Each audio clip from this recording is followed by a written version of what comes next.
Holodeck 3 program is reinstated. Open sesame! Commander Klingon vessel. We are energizing transporter beam. Now. One, engage!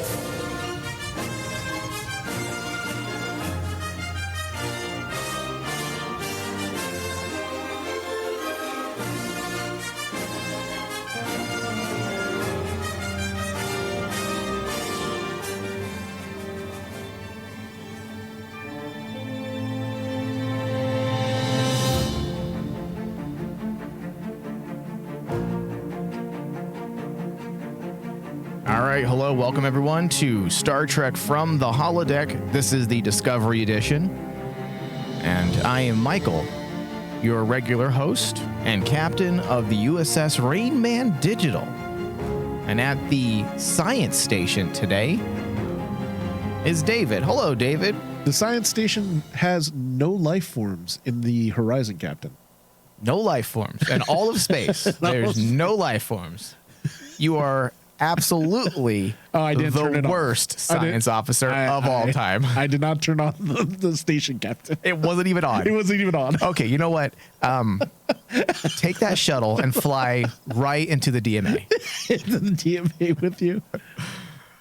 Oh, man. All right, so we're going to be discussing Season 4, Episode 9, Rubicon. This episode was working with some aspects of classic Trek genre semantics, like, for example, the naval-style cat and mouse pursuit between Discovery and Book's ship. That was cool. I love stuff like that. It's something that Star Trek doesn't do enough anymore. They did it a lot in the original series. They did it even in the original series films. The TNG had various episodes that did that. And the reason why I like it is because it allows the writers to flesh out what it really means to be a captain of a ship. Not just, hey, I'm a leader and I make commands. No, let's see your strategy. Exactly. As a naval officer. And that's what was really cool in this episode, is to see Burnham's and Book's skill level as essentially naval personnel. Tarka's use of game theory, which is a branch of philosophy that deals with mathematics. That was fantastic. Yes. We veered into areas of utilitarianism, which is also a part of philosophy and is the source of inspiration for the Vulcan saying, the needs of the many outweigh the needs of the few. The doctrine that actions are right if they are useful or for the benefit of a majority. So we saw that in play as well. So this episode brought together various classic Trek genre semantics in order to fully make this episode realized to the audience. Needless to say, the episode is packed with relevance and some overt, some hidden things I will get into within the subtext. Things are getting wild 9 episodes in, and we only have 2 episodes left. And David, we're getting to that point. So far, I'm enjoying the season. And I don't want to speak for you.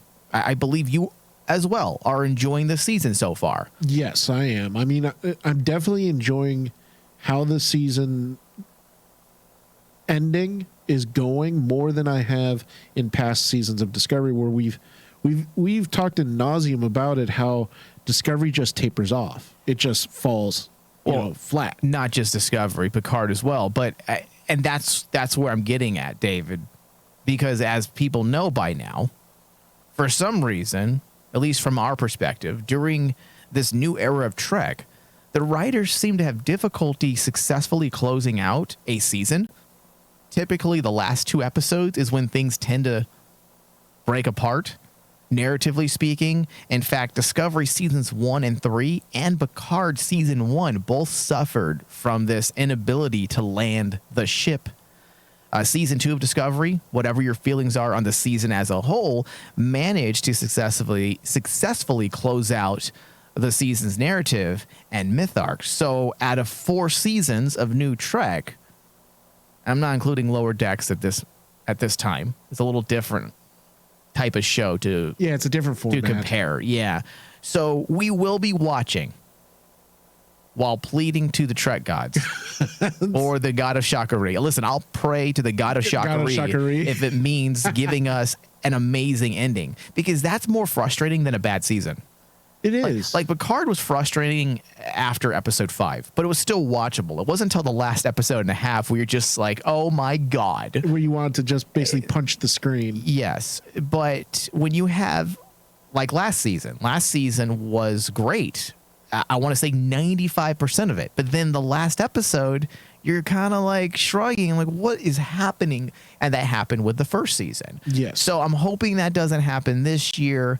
Things do feel a little more solid, I would say, in this season. I don't know if this is the strongest season per se, but it is the most Star Trek season to date within absolutely. Discovery. No, I will actually jump onto that boat and say that this is probably the best In the season ways of Trek. in the ways of Trek, because yeah. the amazing thing that this season has done is, since the very beginning, we've been saying that it has to establish why Burnham belongs in that seat. Yep. And this episode, again, shows why she belongs in that seat. That's one of the strengths of the season, Dave. And it's been the narrative thread, too. Yeah. That has been a purposeful narrative thread to show that everyone questioning Burnham, who's higher ranking than her, basically saying, are you sure you can do this as captain of Discovery? Yeah. And Burnham constantly climbing that hill saying that I can do this. I can do it the Star Trek way too, because not only is she earning her keep, so to speak, as a captain, but she's also maintaining the ethics of Star Trek. You know, I love the fact that particularly in this episode, the idea of first contact, what first contact means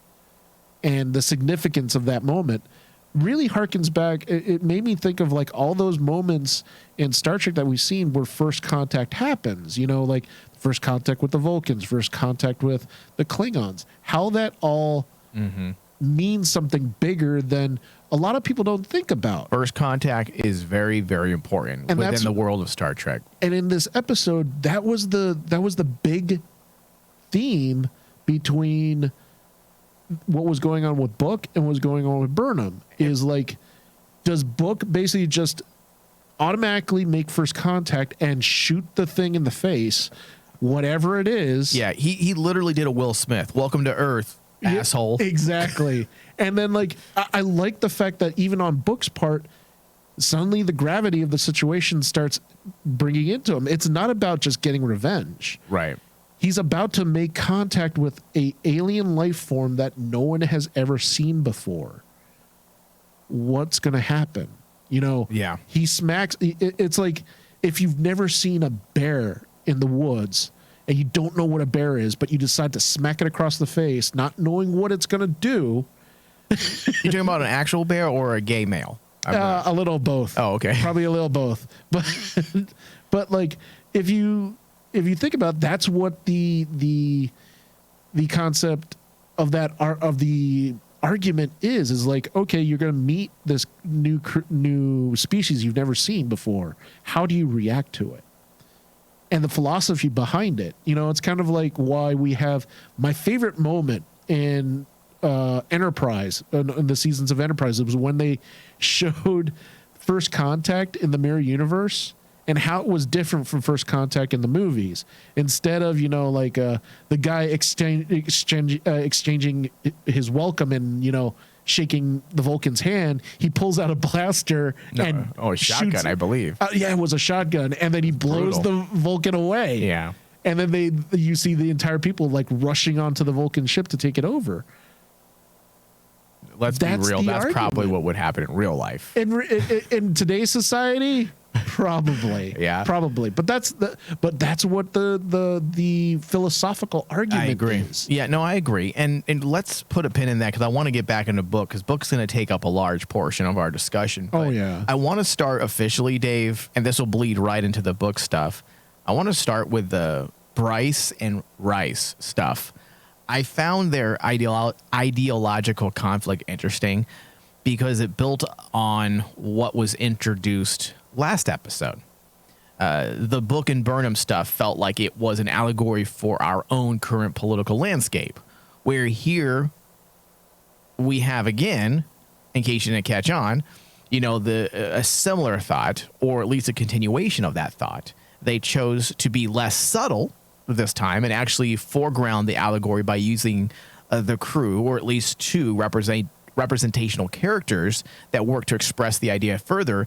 The issues with Book has split the crew.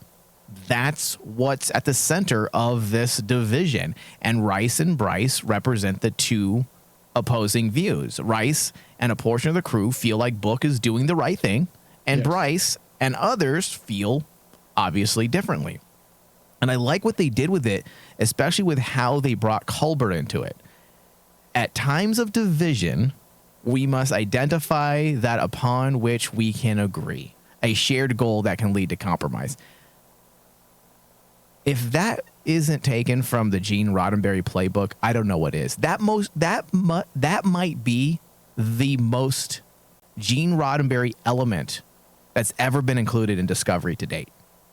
That one line is so on par with the core concept of the original Star Trek series that I'm surprised more Star Trek fans are not talking about this online. And interestingly, this is what many of the moderates, bringing it closer to home and back to our own reality here, this is what many of the moderates or the more objective and logical minds have said about resolving our problems within the U.S. Find the common ground and start from there. Everyone can agree that we want the best out of life and we want the best for our loved ones, right? Well, let's start there. Yeah. And that is why the thought that they included in this episode is so impactful for today's social landscape or socio-political landscape. I 100% agree with you, because that the past couple episodes we've been focusing on the conflict between Book and Burnham, and Burnham's conflict with the higher ups like President Navarre. Right. But in actuality, this right here, this argument between the crew made it more personal to me. Like, it wasn't about Burnham anymore. This is about all of us, because it's a simple philosophical debate that's happening right in front of us, that all of us can really choose a side and logically basically say, okay, I'm on this side, you're on that side, but we can find a commonality that basically will bring both sides together. They may not agree. It may not come to a conclusion. And that's why I felt like a scene with the crew was more impactful than simply the I guess viewing the hegemonic powers, the ruling or dominant forces within the show. Like, we know that Burnham's going to have conflict with Starfleet, and we know that Burnham's going to have an emotional conflict with Book. But what are the other people who are not as emotionally invested thinking as they see everything unfolding? And that is such a beautiful way to basically connect with us as an audience, because we're not, for the most part, we're not the ruling class. We're the crew. If we were to put ourselves into these Star Trek Discovery scenarios, we are the crew watching the ruling class make decisions. And how do we view these decisions? Well, we're going to have some confrontation, and we're going to argue amongst ourselves. And sometimes we need to resolve our problems individually with each other rather than relying on those dominant powers that call the shots. And that's why it was nice to see something like that in this episode, where not even Saru, which is let's call him a ruling class. Yes.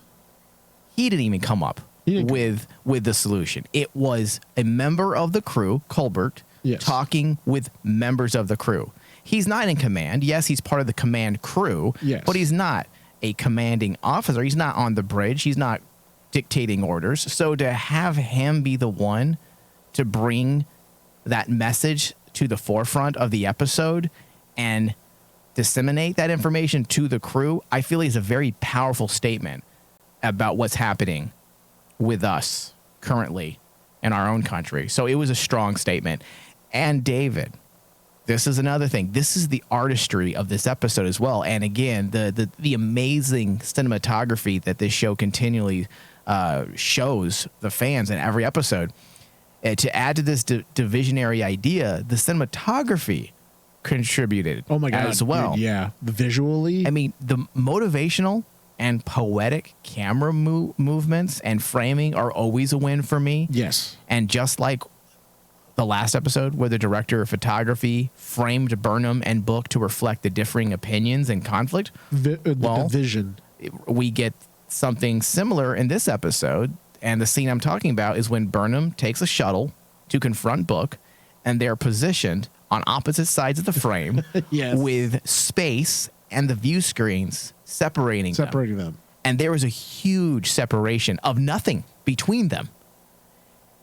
It was fantastic. It was gorgeous. So not only are they giving us just great philosophical thoughts in this episode, but now they're backing up these thoughts with visuals. This is a strong episode when it comes to those types of things, without a doubt. Oh, absolutely. And can we actually finally say with this episode that Hugh Colbert is a better therapist than Deanna? Yes, I mean, how many times does she not even know what's going on? Yeah, Deanna Troy, who was everyone's favorite counselor. Honestly, Hugh Colbert does a hell of a better job, and he's not telepathic. I'm sensing great pain, Captain. Yeah, no shit. The person's dying in front of me, Counselor Troy.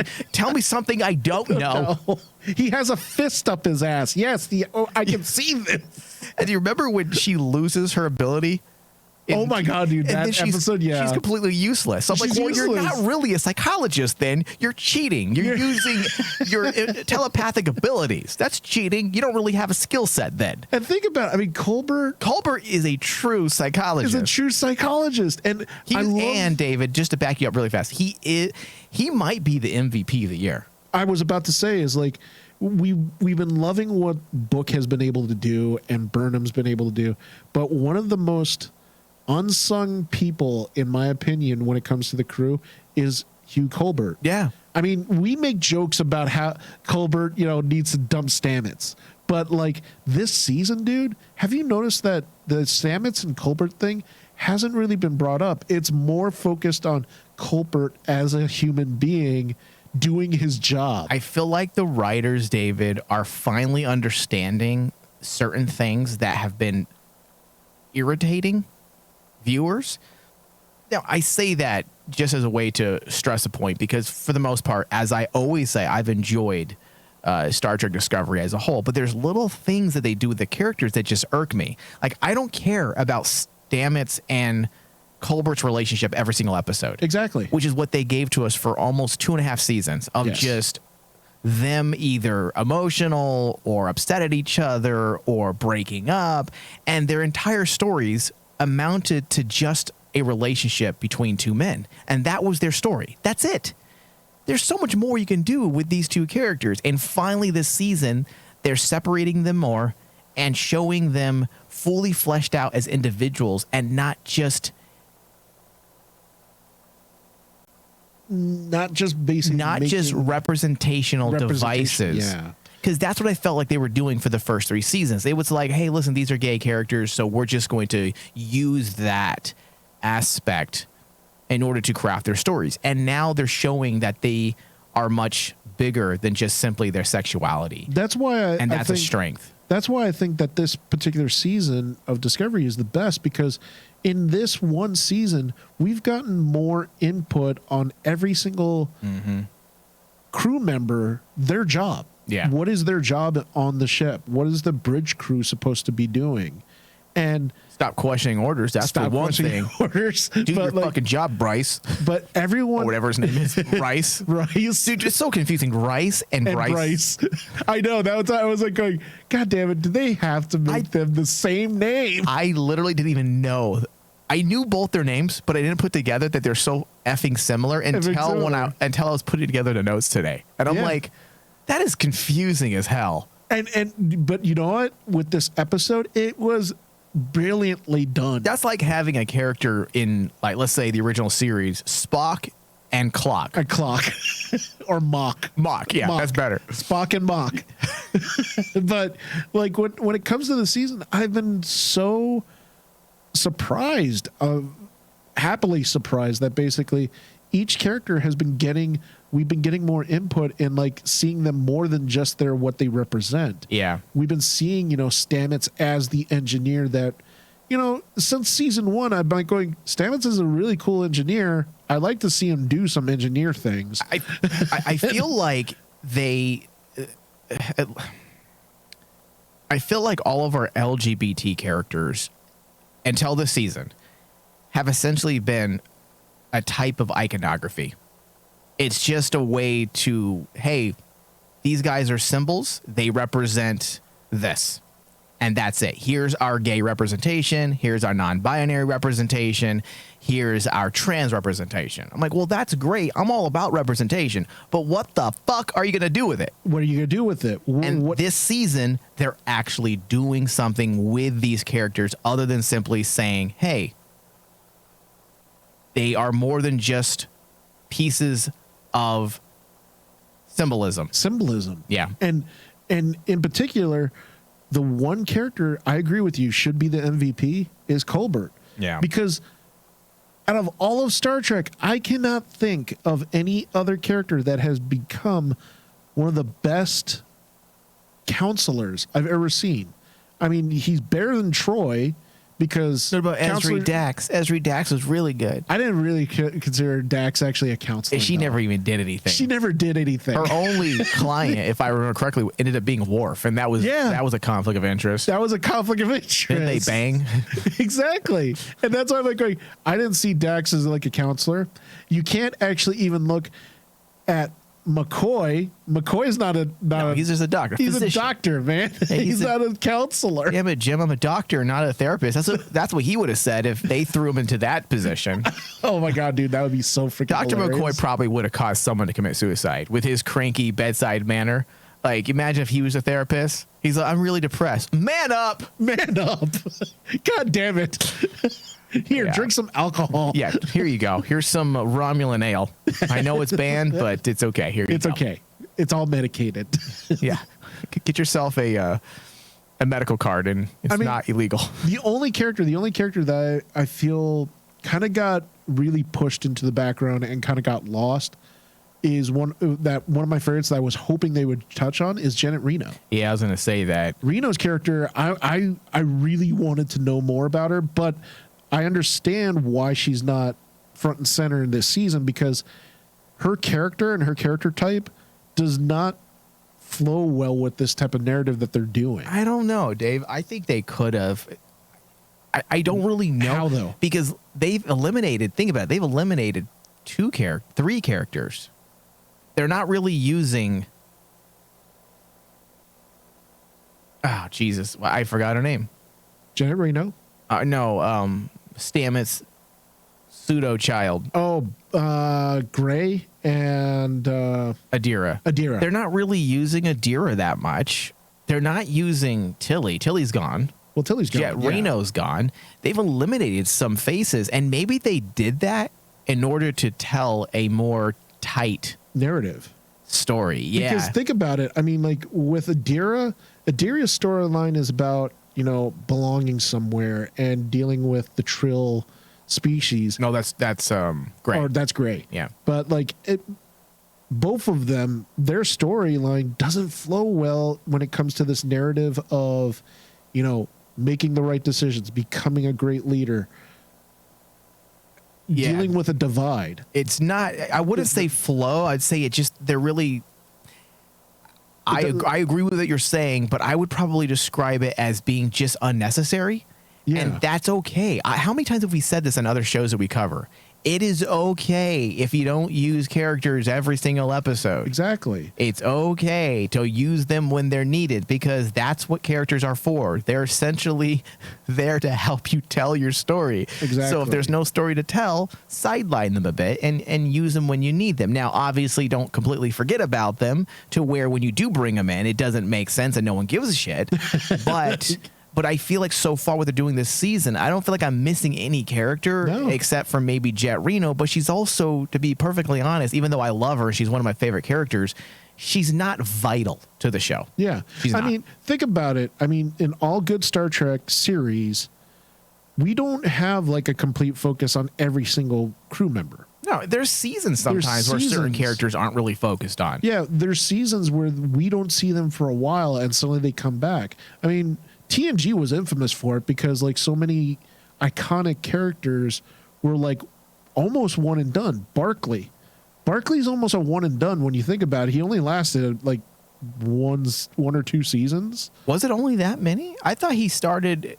Oh, he came back though. He came back sporadically. Yeah. So like that's what I think is where Star Trek excels. You give us this ensemble, but even these characters that only spend limited screen time, they stick with us. Yeah.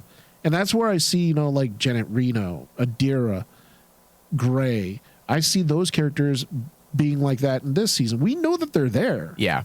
But their own personal story does not tie well with the narrative that's being told. And that's why I feel ultimately it's okay that they have been sidelined, because when we need them or when the story dictates it, they will be here. So, David, moving into the book stuff, this entire scenario with book is intriguing. It's reminiscent. Are you ready for this? And I'm sure you have seen the same thing. Or have seen the same thing. It's reminiscent of Captain Maxwell in the TNG episode The Wounded. I can't believe you brought that up. Of course. Come on now. One of my favorite moments in TNG because it means so a lot for the entire canon of the Rick Berman era of Star Trek. In this episode, The Wounded, that featured Captain Maxwell. Yep. If you remember, Maxwell believed he was doing the right thing, and he took matters into his own hands when he took his ship into Cardassian space and destroyed supply ships that he believed carried weapons.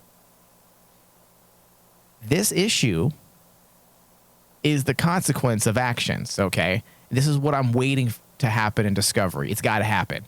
In the TNG episode, Maxwell's actions are what eventually lead to the formation of the terrorist group known as the Maquis. Yeah. A single character's actions, because there must be consequences for actions. A single character's actions, Captain Maxwell, in 1991, managed to interweave over a decade of story that spanned TNG, Deep Space Nine, and Voyager. So the question I pose, David, is what will the consequence be for what Book has done and Tarka? Because even though Tarka pulled the trigger, he could not have pulled the trigger without Book's help. If Book didn't decide to steal a spore drive, fire upon Discovery. Those are major things. It doesn't matter. In fact, that's why I liked what was the name? Navarre. No, Navarre is the name of the Vulcan. Oh, yeah. Talking of the woman that came back. Nahan? I forget her name. I think it's Nan. Nan, that's what it is. Nan. Yes, you're right. It's why Nan said it doesn't matter what his intentions were, he just fired. Yes. At you. So I like that they said that, because that's why I said 2 episodes ago, or even last episode maybe, that there's no going back for Book. No. And I hope the writers don't try to hold on to some romanticized idea of Burnham and Book being in love and saying, we're going to go ahead and let Book get away with this. Book committed a crime. Yes. And there's got to be consequences. And I love the character. So I'm not saying he needs to be killed or he needs to be completely banished from the show. I'm saying that in order for this to feel real, and for us to believe that there's consequences to the actions of these characters, he's got to pay a price. Yeah. And you know what's amazing? The same thing. I'm glad you brought up the comparison of Captain Maxwell to Book. Because his actions resonated forever. What he did. But also on top of that, both characters, we as the audience, not as the characters, but we as the audience can relate to those characters. we would probably make the same decisions that they would make. Yeah, see, I don't disagree with Book, but I don't disagree with Book. Unfortunately, that's not the point. Exactly. and same thing with your example of Captain Maxwell. Yeah. I don't agree with Max. I didn't agree with his decision. Well, didn't they allude in that episode? They allude to the fact that he was actually right. That Yeah. They had found out that because remember, it wasn't spelled out, and they left it open-ended or ambiguous, I want to say. But they alluded to the fact that Maxwell was right, that they were carrying weapons, but that wasn't the point. The point is that he broke protocol, almost created a war, and then essentially created the terrorist group, the Maquis. Because remember, in the end, Picard questioned the Kardashians what was in their storage hold. Yeah. And then the Kardashians are really secretive about it.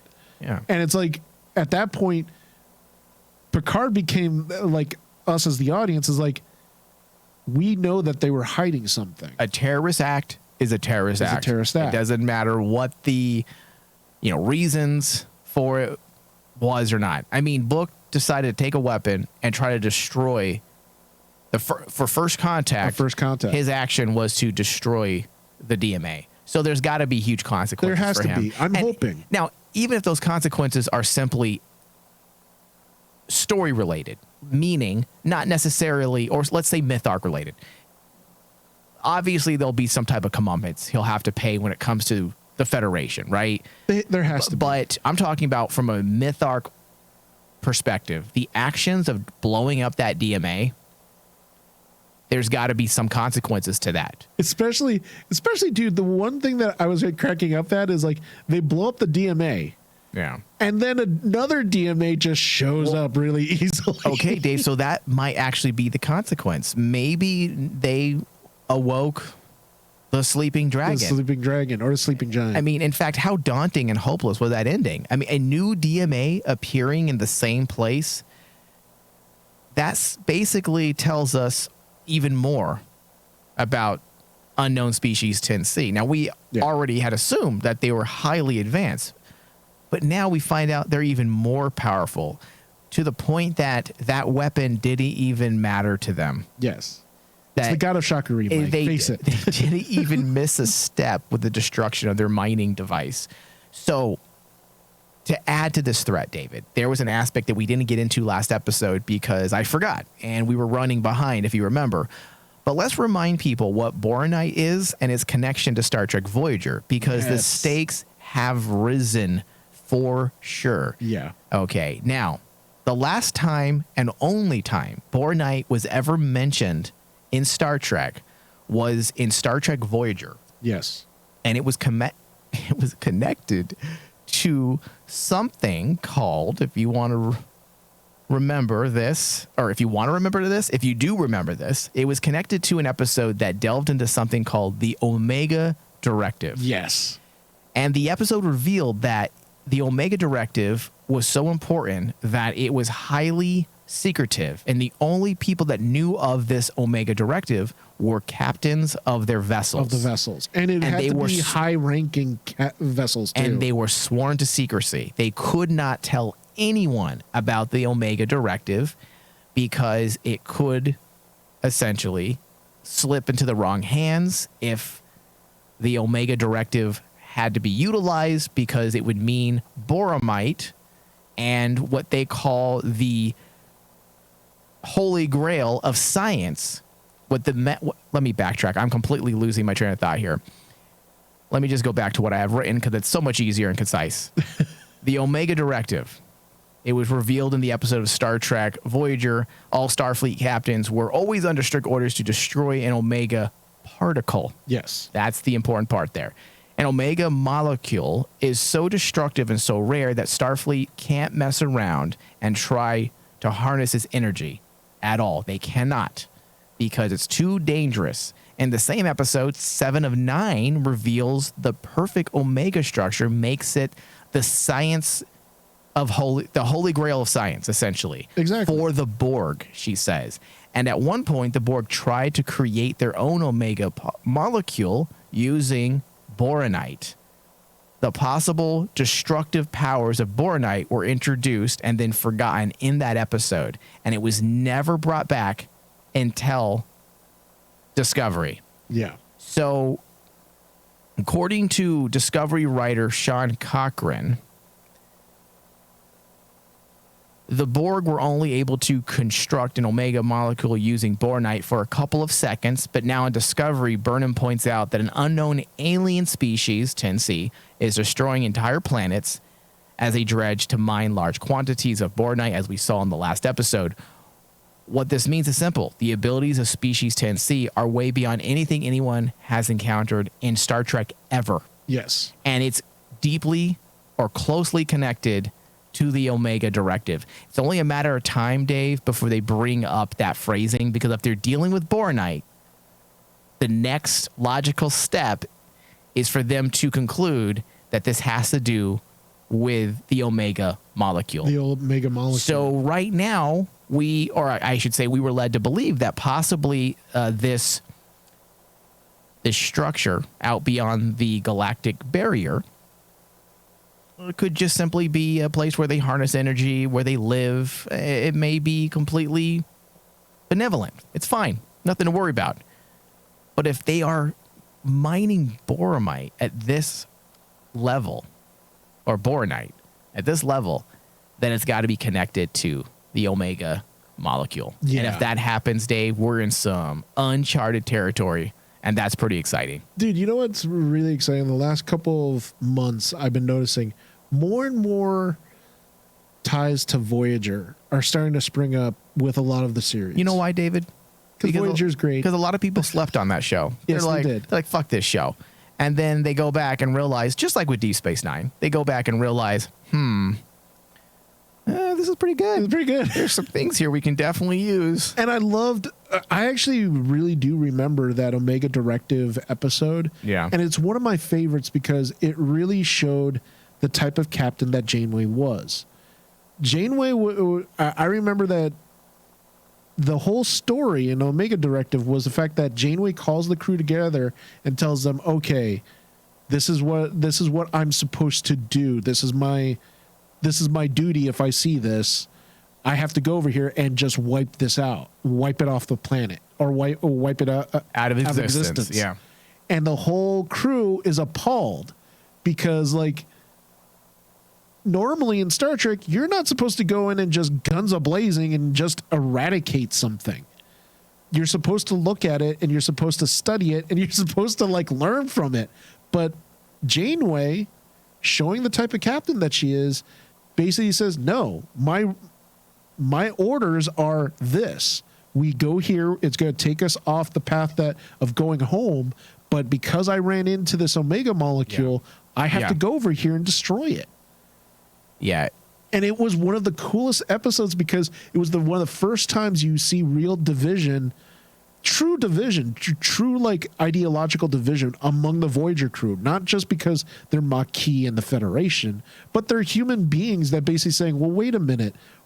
We have this opportunity to find this God molecule, this energy source that will get us home. It's too seductive. Exactly. Yeah. And then, like, that was what made the episode awesome, because in the center of this is Captain Janeway standing firm and basically saying, no, we're not going down this path. Now imagine in Discovery, suddenly they start tapping into that basically now you have to explain, why was the Omega Directive so important?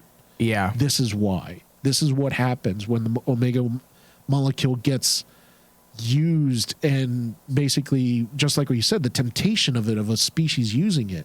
So, Dave, that being said, do you think it would feel weird if we're talking about boronite and then we don't delve into the Omega molecule? It feels strange, right? After this episode, yes. Boronite, as far as I know, has never been mentioned based on what I looked up before the show, because I wasn't sure. Boronite has never been mentioned except in Star Trek Voyager, the Omega molecule episode. Yeah. And then it was mentioned here in Discovery. And it was mentioned here in Discovery, and it played big time in Discovery. Yeah. So we'll see what happens.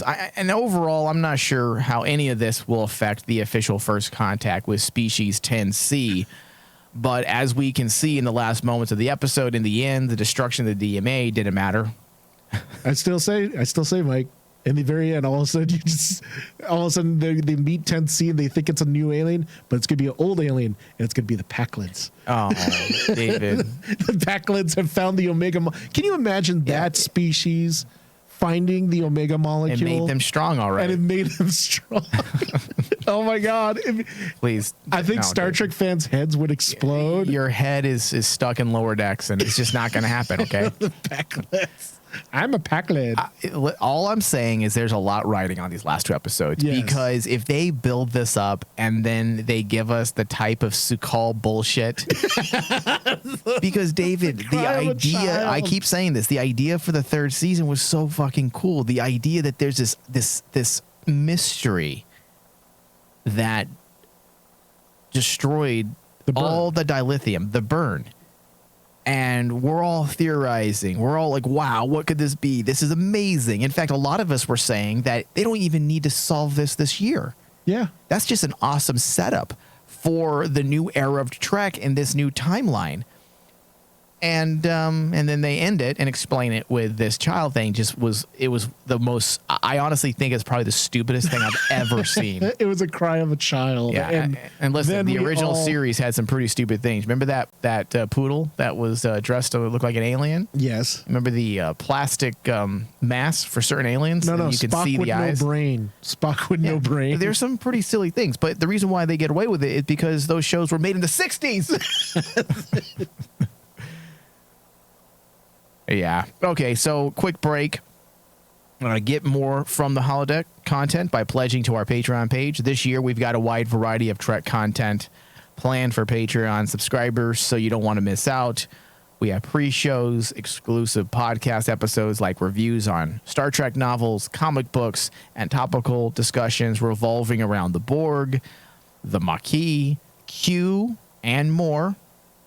So head over to patreon.com/RainManDigital and pledge a minimum of $5 a month to gain access to our podcast and behind-the-scenes tiers. If we are to continue to broadcast and produce more episodes, we do need the assistance from the viewers. I estimate that we will have over 40 new episodes, maybe even closer to 50 episodes this year just from our regular feed, and we can only do that if we hit certain Patreon subscribers. So if you like our shows, get more of what you like, go to patreon.com/RainManDigital. Okay, so Nan is back, and the Admiral has given her orders to commandeer Discovery. If Burnham is unable to make the hard decision of taking out Burnham, or Book, not herself, that'd be weird, taking out Book. I like this aspect, David, quite a bit, because the writers are obviously taking steps to address some of Burnham's less than perfect qualities as captain. And I don't even know if it was intentional. I'd say there was just a disconnect when forming her character, because the show has passed through different leadership, different showrunners, that I feel like they have found themselves continually resetting Burnham a bit. Yeah. And now they're finally moving past some of those issues and allowing her to grow as a character. And they are addressing those issues first. They started doing it last season a bit. They definitely did it this season. And now the fact that the Admiral's putting someone essentially in charge so that Burnham doesn't make those classic Burnham decisions. She's going to be emotionally compromised. Everyone gets that. And I think I know my problem with Burnham. I figured it out this episode. And when I say problem, please don't think I dislike Burnham. I do like her quite a bit. But some of the issues I've had with her over the years, you know what it is, David? What? It's not just that she cries. I know we all make jokes that she's going to start crying. She talks too much about her feelings. I think that's the problem. Everyone on that ship is privy to her emotional breakdowns and her feelings. And that's not really what you want to do as a captain. No. That's one of her weaknesses, honestly. Even our more sensitive captains, I would say Janeway and even Sisko, who is very connected to his crew in a more intimate way because of war, it forged these relationships, and then of course with Voyager, the relationships forged, I should say, into this type of family unit because of them being isolated from everyone else and being exclusive on one vessel for so long. But even then, I mean, even like in regards to Janeway, the crew never really knew what Janeway was thinking. They'd be wondering, right? But they never like. With Burnham makes it known to everyone. This is how I'm feeling. Well, and that's my point, Dave, is that even our characters that were like that were more in touch with their feelings and more closer to their crew, let's say, they still didn't show their emotions except to a few select key crew members that they could trust. Everyone has their confidant or that person to rely on in Star Trek. Every Captain Picard had Guinan and Troy, and Kirk had Spock and McCoy. And Voyager had Chakotay and the Doctor and Tuvok. Yes, not the Doctor. Yes, Tuvok and Chakotay. And Deep Space Nine had for Cisco it was Jaco. it was his son and Dax. Yeah. So they were select people, so that when we were watching the show, we didn't get this idea that this person just is an emotional basket case that is just so open with her feelings and just shares it with everyone. And that's been my problem. And I couldn't really put my finger on it. It's just that she shares too much. It's not that she is emotional. Emotions are great for characters. I love emotionally complicated characters. I find them the most interesting. But at the end of the day, it's the amount of sharing, because in all actuality, no one shares their feelings that much. In fact, there was an actor, I want to say, was it Michael Caine, that said that his style of acting is based 100% on reality. He's not one of those actors that likes to show emotions. He doesn't believe in those over-the-top Daniel Day-Lewis performances, even though those are amazing. Because he said most people in reality do everything in their power to hide what they're thinking and to hide what they're feeling. Well, also, so when you have these movies that show all these characters just showing and sharing their feelings and oversharing, essentially, it just feels unrealistic. And I think that is the problem at the end of the day that I've had with Burnham through the last several years, is just that her willingness to overshare with people in a setting where she probably shouldn't, since she's in charge. Well, also, this brings up a really interesting philosophical question, is like, what made the captains, like Kirk, Picard, especially Cisco, when I think about it, what made them great was you knew that they were human beings and they can show emotion, right? Especially with Cisco, because I remember one moment he'd have this really impactful emotional moment with his son, or this really deep, engaging talk with Dax. Right. And then suddenly he'll flip a switch and then turn into the most hard-nailed commander when war started. Yep. Right? Yep. That is what a true leader does. That's what a true leader does come crunch time.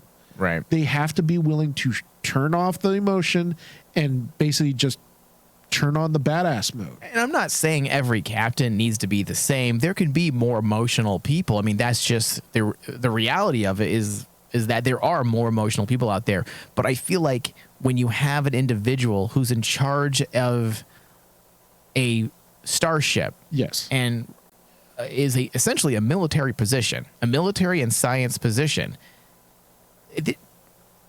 I can't imagine a person with that type of responsibility being so open and emotionally with everyone. But now think about it though, Mike. I mean, in today's society, we're trying to go away from that. We're trying to actually say you need to share more. You need to go for your mental health, and it's a legitimate argument. Sharing to one or two people, not sharing to the world. Exactly. Yeah, that's the difference. Is with Burnham, everyone on the crew knows. It'd be one thing if like it's just Book, maybe Saru. Those two, right? I would understand. But when it comes to like Bryce knowing Rice and and Stamets knowing and Colbert, maybe Colbert to some degree because he's the counselor, right? But like everyone on the ship knows what Burnham's thinking. Yeah, ultimately that's why. And the reason why we've even digressed into this territory is simply because we're trying to say that we like what they're doing this year with her, because it's obvious that they're trying to remedy some of those issues. And they're trying to show the growth of her as a captain. Absolutely. And maybe you can argue, I don't think that's the case, but maybe retrospectively they can argue that this was what they're trying to do. This is Burnham's story. Someone who was possibly slightly emotionally immature because of her experiences in life and her trauma as a child, and then the loss of pretty much everyone she knows. Maybe that's retrospectively what they can say was her story, and now this is the point where she's finally getting past that baggage and she is learning to deal with it differently. Regardless, I'm liking how they're handling it. I am too, because like also on the flip side for me, it isn't more or less like what you're saying, but also like if the whole point of Michelle Paradise and her writing team is to question what makes a great Starfleet captain, and that this is their whole point. You know, we may not like how Burnham's doing it. We may not like how emotional and basically open she is, because I agree with you. If I was on the crew of Discovery, I'd be like looking at Burnham going, dude, I have no faith in you because you lack the leadership qualities that I'm looking to at crunch time. Yeah. But if Michelle Paradise's writing team is the whole purpose, we are going to question that. Yeah. Then I think that's genius. Yeah. And it seems like that's what they've been doing this year. Okay, so Saru and the Navarre president looks like they're going to be a thing. Alien sex, man. Alien sex. I think we're heading towards that. I'm okay with this setup. I kind of like it. It gives... I'm going to sneeze. Hold on. Oh, God. Did that come through on the mic? It kind of did. Sorry, people out there. I like what they're doing because it's giving us a different perspective or a different angle. A different look. I think better. Might be a different look at Saru. And they got to. Because essentially, dude... Well, they got to give him something to do this season. Give him something. Because if they didn't give him that, he's kind of just in the background. Well, not only that, I mean, since season 1, we were thinking Saru was going to be the captain of Discovery. So now, in this season, we're stuck with the notion that, okay, the story of Saru isn't in that chair. You have to give him something else. You got to. And... you know what? Normally, I would be rolling my eyes with let's throw a random alien relationship. But the whole thing with Saru and the president actually it's really jiving with me, because it's kind of like, okay, they're not overdoing it. Yeah, they're almost kind of like building it. We're seeing the building blocks. No, I think it's good. I feel like it ultimately helps round out a character like Saru. Listen, if we had a choice between this relationship and the relationship with his so-called ward of a putz named as Sakal. Mike, he just wanted to be friends. I know you. I love you. When you come back, Saru, I'm scared, Saru. Hologram taught me to talk this way. The DMA scares me. Can you come back? Oh, God. I hate that character. No, why? Don't feel bad. He's not a real person. He's stupid. He's stupid. He is like a pack lead. He kind of is. Would you like something to make you strong, Sukal? So you can deal with the DMA threat? Yeah, so listen, if we had to choose between a relationship with, I forget her name, Tarina or Tarena? Tarina. If we had a choice between that relationship and Sakal, I'm choosing this one every time. I 100% agree with you. Yeah, because I was worried that they bring back Sakal, and it sucks because I get what they were trying to do, but man, the handling of that character was just terrible. I will say we're leading into some interesting fan fiction story areas. The writers this year in Discovery are giving the fan fiction writers out there some heavy material to work with. Because believe me, my brain is swirling. Like, how does this even work? It's going to happen eventually, but how does it happen? I mean, does his genitalia match up with hers? Yes. Does Saru even have a regular penis, or does it look like the ganglia and it's just a bunch of it coming out from It's like the a bunch of crotchal tendrils? region? Yeah. It's a bunch of tendrils. Yeah. Listen, I have questions. Is his genitalia in his knees? Yeah. Yes. Is it? I need to know the anatomy of Saru before they have sex, okay? Because I need to make sure I approve of it, or at least I have a good image emblazed I used to in my remember. mind. I used to remember. This is how messed up Star Trek fans were back in the day, dude. I used to remember they would come up with books that showed the biology of all the species. The fans did, or actual officially licensed? Officially licensed books that came up with like, oh, this is how the biology of the species acts. Oh, the Vulcans have 2 buttholes. I don't know. All right. So let's get into final thoughts, Dave. Why don't you start? Final thoughts. As I said in the beginning of this episode, I was a little mixed up with this episode because they were throwing so many things, but the things that they were throwing at us really stuck well. Yeah. Right. They were like going all over the place. It seemed like they're trying to tackle many different statements. Mm-hmm. But the statements that they were dealing with still stuck to the overall narrative, which is Burnham's ascension into being a captain. It was coherent. It was coherent. Yeah. And I know that last episode I think at 89. But with this one, I gave it an 87. Okay. Just because, as I said, really great stuff they were talking about, but about like 10, 15 minutes into the episode, I felt I was like a little lost. Yeah. I feel like, I think you're right. I wasn't lost, although I did. So what we were given in the way of story was fine. The plot point worked. The things that were introduced. There were some issues with the overall writing of the episode. For example, let's just call it the teaser was, I want to say 14 minutes long. And maybe that wasn't even a teaser at this point. Maybe it was actually written as Act 1. But let's say it is a teaser. Teaser's supposed to be at most maybe 5 minutes. Now, I know in this day of streaming, teasers have gone from 2 minutes to sometimes 20 minutes. 20 minutes. But you're dealing sometimes with 90-minute episodes of TV shows on HBO, sometimes on FX. In fact, Sons of Anarchy, as well as Mayans MC, is notorious for these long-ass teasers. But they work for a show that is, the running time is larger than normal. After the teaser, there was 44 minutes left in the episode. So that was strange, and maybe that threw off the writing a bit, because I do feel like there was some writing inconsistencies just with the way the narrative was structured.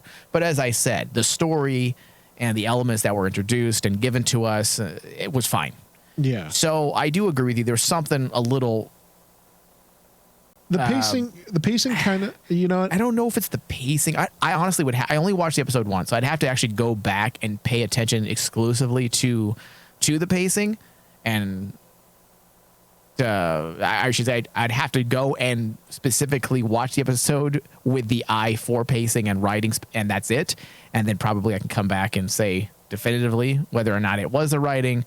But at this point, with one episode or with one viewing, I would say it is definitely coming from the writing side, some of the issues. Yeah. So I'm going to follow you up with an 88%. So it was not a bad episode. It was actually a great installment, and it does have me on the edge of my seat. Is that too much, or is that okay to say that? Oh, easily. Am I being hyperbolic, or no? Because that cliffhanger opened up so many questions. Because if the shot went off, and you're dealing with a race that is mining boromite, and legitimately the question of the omega molecule does come into play, you're dealing with a species that is better equipped than what the Federation is right now. Yeah. It goes back to like what we were, the argument that, or not the argument, but the statement we made, I think in the last two episodes, one of the last two episodes was Species 10C probably sees the Federation like how we see ants. Yeah. They probably look at us and they're going to swat us away. David, listen, we got to close out the show, but I don't think there's going to be full resolve. I don't think so either. We have 2 episodes left. And that does make me, I almost feel like they resolve the immediate story so that there's closure and it's a complete season. But I almost feel like the issue of Species 10C, I feel like we're going to delve into that next year. You think? I feel like they're going to clue us in and we're going to have to be continued like classic TNG. I think, I actually, now that you think about it, I think so. I want that. Like, right as we see what the species looks like, Yeah, it just cuts away. Give and us says that to be moment. continued. Give us that Data moment where he walks out with the Borg and the sons of Soong have united. Do you remember that? That was awesome. That was actually really cool. Give us one of those moments to where there is like a finale feeling, but you give us that cliffhanger. I would be okay with that. I mean, that's what they did with season 2, and that's why it worked. Season 2 was essentially a cliffhanger. Yeah. I 100% agree with you. Yeah. So, all right, let's close out today's show. I want to thank everyone for listening. Be sure to find us on iTunes and Spotify. Those are our preferred places to listen because you can leave us reviews and give us a thumbs up rating, which helps our show get seen by more people because it triggers algorithms. So we do need that. Also, don't forget our Patreon page, patreon.com/RainmanDigital, and pledge $5 or more a month and gain access to additional Star Trek discussions. Thank you, David. Thank you. Live long and prosper.